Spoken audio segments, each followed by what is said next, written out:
मृत्योर्मामृतङ्गमय उमाङ्गोद्भवं दन्तिवक्त्रं गणेशं भजे कङ्कणेशोभितं धूम्रकेतुं गले हारमुक्तावलीशोभितं तं नमो ज्ञानरूपं गणेशं नमस्ते।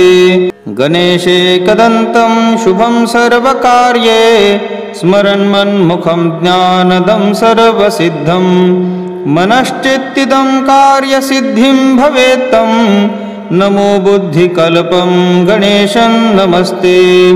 कुठारं धरन्तं कृतं विघ्नराजं चतुर्भिर्मखेरेकदन्तेकवर्णम् इदं देवरूपं गणं सिद्धिनाथं नमो भालचन्द्रं गणेशं नमस्ते।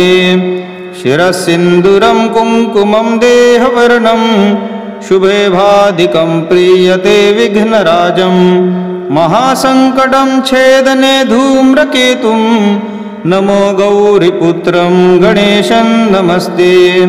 तथा पातकं छेदितुं विष्णुनामं तथा ध्यायतां शङ्करं पापनाशं यथा पूजितं षण्मुखं शोकनाशं नमो विघ्ननाशं गणेशं नमस्ते।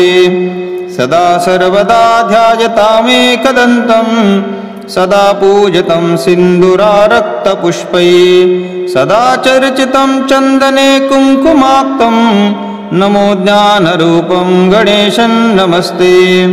नमो गौरीदेहमलोत्पन्नतुभ्यं नमो ज्ञानरूपं नमः सिद्धिपन्तं नमो ध्यायतामर्चतां बुद्धितं तं नमो गौर्यपत्तं गणेशं नमस्ते।